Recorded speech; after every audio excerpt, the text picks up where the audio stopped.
Intégral Placement, la vie IMO. On évoque tout type de placement sur BFM Business et notamment ce marché immobilier qui passionne tant les Français pour investir en France. Mais vous allez voir qu'il y a aussi de belles opportunités parfois à l'étranger. On évoque souvent le Portugal pour son contexte fiscal très attractif. Mais en termes de rendement, en termes même de potentiel de plus-value, vous allez voir qu'on peut trouver de belles choses aux États-Unis. Oui, c'est possible. On va en parler avec Antoine Demousseau, directeur de Gentleman Project. Bonjour. Bonjour. Bienvenue sur le plateau de BFM Business. Vous proposez donc des investissements immobiliers aux États-Unis depuis maintenant presque 10 ans. Et là, vous avez identifié là-bas un marché à fort potentiel, le marché de Détroit. Alors Détroit, on dit Détroit à beaucoup d'auditeurs et de téléspectateurs, ça nous rappelle nos cours d'histoire et de géographie où Détroit était la ville de production de l'automobile américaine et puis ville depuis sinistrée. Et vous vous êtes dit, tiens, il y a peut-être un potentiel à mettre en valeur pour l'immobilier à Détroit. Tout à fait. On a commencé par faire de l'immobilier à Miami aux États-Unis et on avait un œil, un regard sur Détroit, ville qui était en faillite historiquement. Et on a attendu la levée de cette faillite, donc le remboursement de la dette de 19 milliards de dollars de l'État, pour y aller. Se rendre compte, découvrir un petit peu la ville. Donc on s'est baladé dans les quartiers, on a rencontré des architectes, on a rencontré des agents immobiliers qui nous ont permis de comprendre un petit peu ce qu'était Détroit, de comprendre les bons quartiers à investir, de comprendre la typologie des biens aussi, entre des multifamilies, entre des maisons, des appartements, du centre-ville. Et donc grâce à tout ça, on a commencé à investir pour nous, pour faire un test. Donc on a acheté quelques maisons, on les a rénovées, on a rencontré aussi des gens du métier et du bâtiment pour rénover ces habitations. Et de là, on a fait un test de mise en location. Et on a vu que déjà en 2014, ça fonctionnait. Il y avait de la demande. Et donc, on s'est dit, il faut qu'on y aille. Et donc, on a créé Détroit.imo. Vous avez donc découvert ce potentiel de la ville de Détroit pour ceux qui veulent faire de l'investissement immobilier. Il faut nous l'expliquer, ce potentiel, parce que dans l'imaginaire collectif, Détroit, c'est encore l'échec aujourd'hui. Ou en tout cas, encore la désindustrialisation, ces villes américaines parfois ravagées, en effet, par la baisse de la production et pour le coup de la production d'automobiles. Détroit est sorti de cette mauvaise passe, Détroit va mieux et Détroit retrouve des perspectives aujourd'hui? Pour bien comprendre, il y a deux étapes réellement. La première qui est entre 2008 et 2014, on va dire. La mairie qui a été très mal gérée. Le maire a été mis en prison pour corruption pendant 26 ans. Donc, et forcément, ça a des conséquences financières. La problématique des subprimes. Donc beaucoup de personnes ont perdu et ont dû quitter la ville et leur maison. Et effectivement, la partie automobile. Donc Détroit en 2008, la crise américaine en 2008. Et donc les Américains décident d'avoir un besoin différent en termes d'automobile. Et les grands constructeurs américains, qui sont Détroit principalement, changent leur modèle et font des modèles plus petits. Ce qui n'est pas forcément un succès face à la compétition des créateurs européens ou asiatiques. Et donc, c'est pas un bon moment pour Détroit, c'est même le pire de son histoire. Et donc, effectivement, tout le monde a ça en tête. Mais en décembre 2014, la dette est épongée. Et de là, rebondissement, de nouvelles entreprises arrivent. L'économie américaine va un petit peu mieux. Donc, on voit aussi que les créateurs du marché automobile américain se relancent.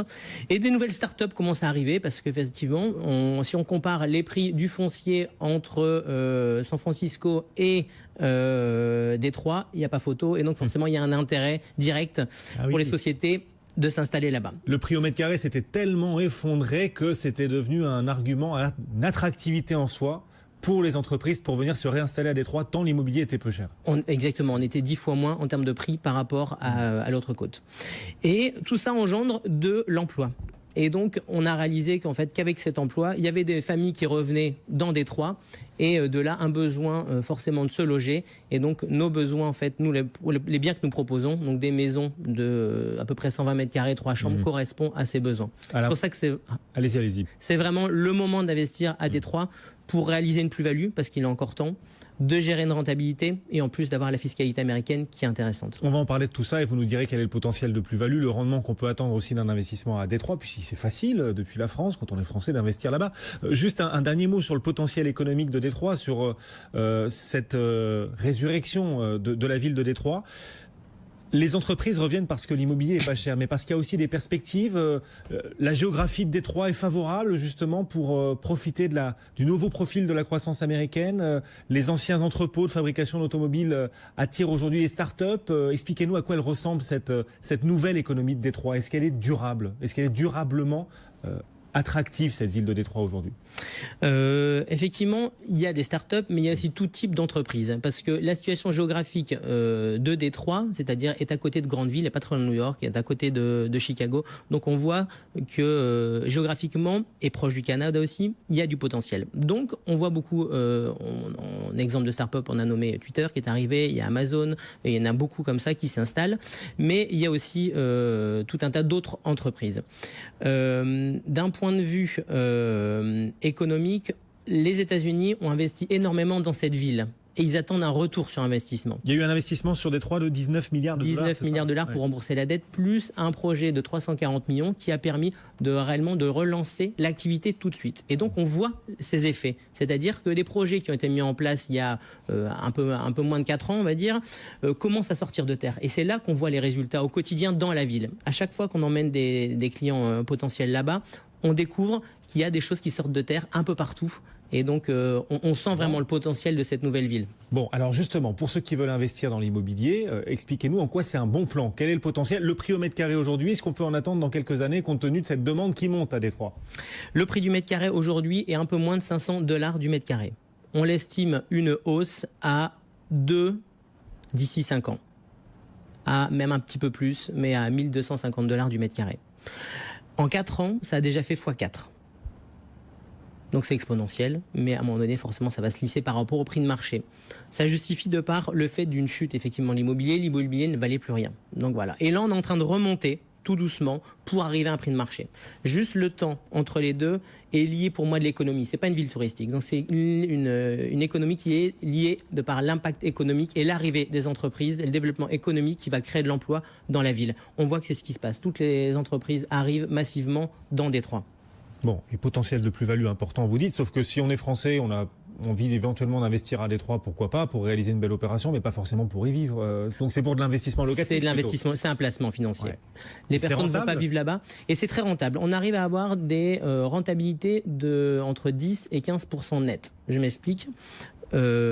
Pourquoi avoir une rentabilité si élevée? Parce qu'effectivement, on a la chance que l'immobilier est très très bas et les prix sont les prix de marché, restent les prix de marché en location. Ce qui justifie cette plus-value. Comment on arrive à ça aussi? De par la mise en place de notre process, qui est un process un peu particulier. Nous sélectionnons nos maisons que nous achetons. Nous les mettons forcément dans des maisons qui sont dans les meilleurs quartiers. Nous avons l'expérience de la ville maintenant en 4 ans.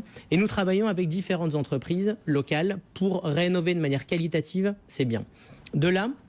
C'est qu'on n'achète pas des biens pourris dans lesquels on doit réaliser tous les travaux. Exactement, nous nous occupons. C'est vraiment du clé en main. D'accord. Et nous avons aussi mis en place ce qu'on appelle une property management, c'est-à-dire une gestion locative qui permet de sélectionner les locataires et donc de sécuriser pour les investisseurs. Et de là, c'est ce qui permet de maîtriser aussi une rentabilité. Autre point aussi intéressant, c'est que ce que j'appelle du net, c'est-à-dire que ça comprend la taxe foncière, l'assurance et les frais de gestion locative. C'est le moment d'investir à Détroit. Bon, parce que les loyers sont super élevés. Alors par rapport au prix auquel on achète le bien, prix encore très bas, même s'il remonte un peu, vous nous le dites, et qu'il y a encore du potentiel. Prix très bas aujourd'hui, en tout cas vu de France, c'est très bas, le prix au mètre carré. Mais les loyers, eux, qui sont bien supérieurs parce qu'il y a beaucoup de gens qui veulent y habiter sans avoir les moyens d'acheter. Du coup, ils sont locataires et cette demande de locataires fait que les loyers sont élevés là-bas. Réellement, c'est pas qu'elle soit élevée, c'est juste qu'elle est élevée par rapport au prix de l'immobilier qui est vraiment tellement bas qu'on a un ratio. Mais au final, c'est un prix de marché pour les États-Unis d'une ville de cette taille. Et effectivement, trouver des biens qui soient bien rénovés, il n'y en a pas tant que ça en fait, vu qu'on est au début de la rénovation. Donc on voit que l'ensemble de la ville est en rénovation.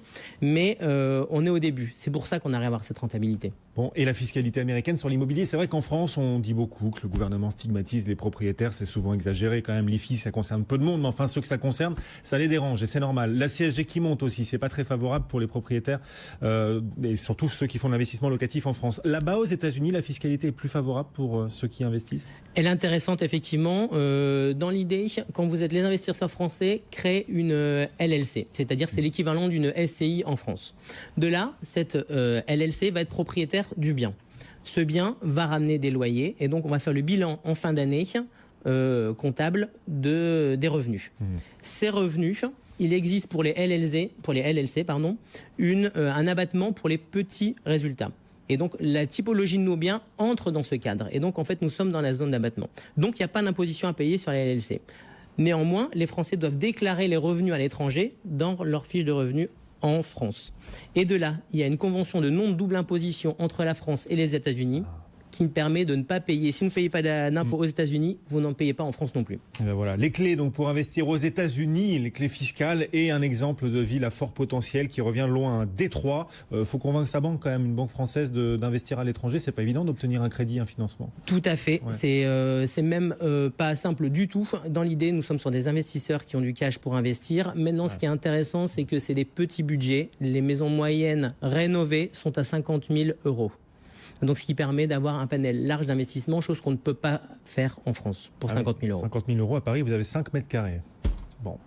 Antoine Demousseau, merci beaucoup d'être venu nous voir, le directeur de Gentleman Project avec nous, donc qui lance cette offre sur Détroit. Vous êtes présent aussi dans beaucoup d'autres villes américaines et notamment Miami, où vous avez fait vos premiers pas là-bas aux États-Unis. Merci beaucoup d'être venu nous voir. Merci à vous.